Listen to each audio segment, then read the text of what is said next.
Indonesia merupakan negara kepulauan dengan wilayah yang luas, jumlah penduduk yang besar, serta komposisi wilayah dan masyarakat yang sangat beragam. Kondisi tersebut mengandung potensi ATHG, yaitu ancaman, tantangan, hambatan, dan gangguan bagi upaya menguatkan integrasi nasional. Kita bisa mengambil salah satu contoh.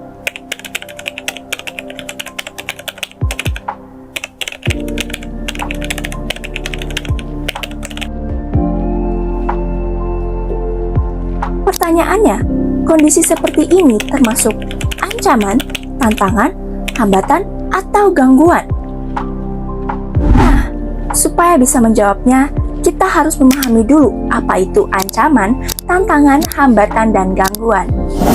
Pertama, ancaman.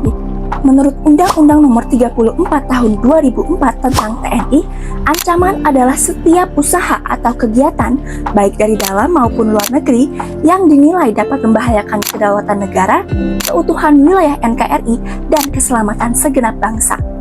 Ancaman umumnya bersifat terencana dan dapat mengganggu eksistensi negara secara langsung.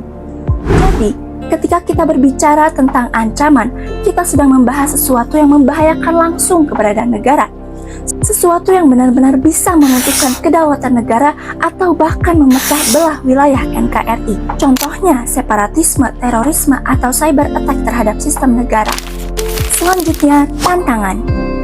Tantangan adalah suatu hal atau kondisi yang menguji kemampuan bangsa dalam mencari solusi dan berkembang menjadi lebih baik. Tantangan tidak langsung menghancurkan negara, tapi tetap membutuhkan respons yang tepat agar bangsa mampu berkembang menjadi lebih kuat. Contohnya, seperti perkembangan teknologi atau krisis ekonomi yang dimana hal tersebut tidak langsung menyerang kedaulatan negara, tapi jika tidak dihadapi dengan benar, dapat menjadi masalah yang lebih besar bagi negara. Kemudian, hambatan. Hambatan dapat dipahami sebagai sesuatu hal internal, yaitu dari dalam diri bangsa, yang menghalangi upaya atau melemahkan usaha untuk mencapai tujuan nasional. Hambatan biasanya tidak direncanakan, tetapi tetap merugikan negara. Misalnya, ketimpangan pembangunan atau sikap individualisme dalam masyarakat, yang tentunya hal tersebut tidak langsung menghancurkan negara, tetapi dapat menghalangi upaya negara dalam mencapai tujuannya. Nah, bayangkan ketika kalian dalam perjalanan dan didapatkan jalanan tersebut rusak.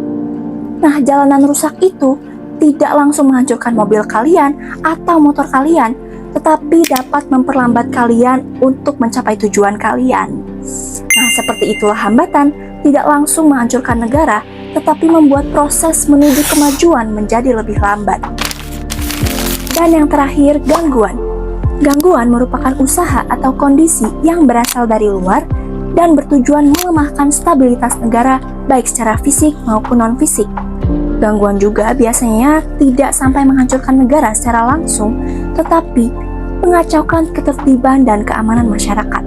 Contohnya seperti makin berkurangnya sumber daya alam di suatu wilayah membuat sebagian masyarakat melanggar hukum dan mengambil hak orang lain untuk memenuhi kebutuhan hidupnya. Nah, sekarang kalian seharusnya sudah bisa menjawab pertanyaan di awal tadi.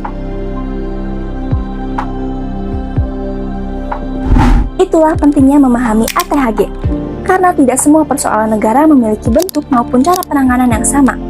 Pada akhirnya, menjaga keutuhan NKRI bukan hanya tugas negara, tetapi juga tentang bagaimana masyarakat memahami persoalan dengan cara berpikir yang kritis, peka, dan sadar bahwa menjaga keutuhan NKRI adalah tanggung jawab bersama.